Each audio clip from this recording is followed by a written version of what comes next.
জানো, ছেলে স্কুলের আঁকার প্রতিযোগিতায় প্রথম হয়েছে। আজকে আমার অফিসে মিটিং আছে, ফিরতে দেরি হবে। শোনো, মালিনী আবার ফোন করেছিল। ওর হোমে এখনো অনেকগুলো বাচ্চা পড়ে রয়েছে, দেখার কেউ নেই। চলো না, একদিন দেখে আসি। ছাড়ো,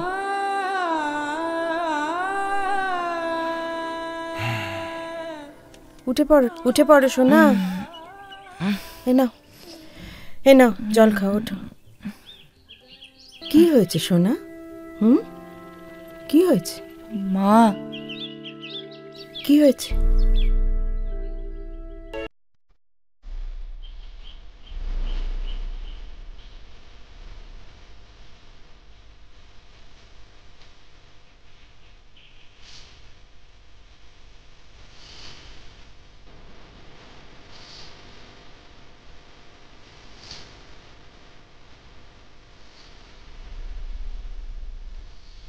কি হয়েছে দেখি?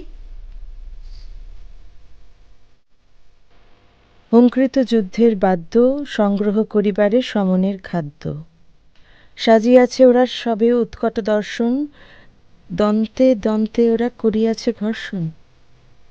এসব কি রিজু? চলো, মুখ ধোবে, চলো চলো, ওঠো। ও এসেছিল। কে এসেছিল? বন্ধু। ছেলে সোহাগ শেষ হলে আমার মজা দুটো দিও। আমাকেও ডাকলো। সোনা, তুমি এখানে চুপটি করে বসো একটু, হ্যাঁ? আজ কিন্তু স্কুল যেতে হবে, কেমন? আমি আসছি।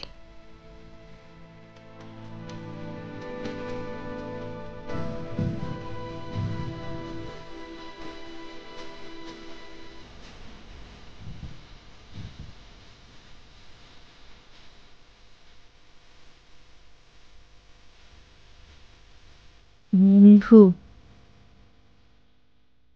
বন্ধু। দেখুন, কোনো আশা রাখবেন না। যতদিন ও আমাদের মধ্যে রয়েছে ততদিন ভালো থাকুক, আনন্দে থাকুক। সৌমাল্য, তুমি আমার থেকে বয়স অনেক ছোট হলেও রিজু সূত্রে আলাপ অনেক দিনের। মা হওয়ার আনন্দ যন্ত্রণা দুটোই এত বেশি যে বাকি জীবন স্মৃতি হাতড়িয়েই কেটে যাবে। দেখুন, যতজন অটিস্টিক পেশেন্ট আমি দেখেছি তাদের মধ্যে Riju is most talented. Or express করার ধরনটাই একটু অন্যরকম,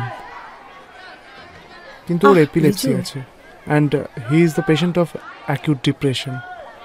তাই কখন যে কি করে বসে সেটাই আমাকে বেশি করে ভাবাচ্ছে। আসলে ওদের সুইসাইডাল টেন্ডেন্সিটা থাকে বেশি।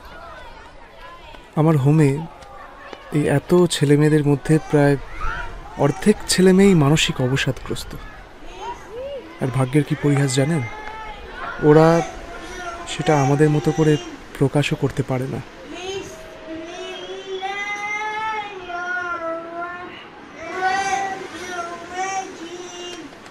তাছাড়া অনবদ্য আঁকেও।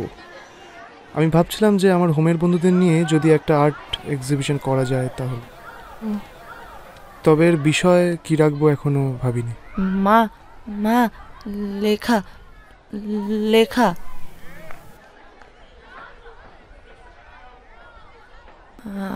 আমার বন্ধু এখানে থাকে। Syria, right? হ্যাঁ। ওরা তোমায় কি বলে রিজু? যেতে বলে। যেতে বলে।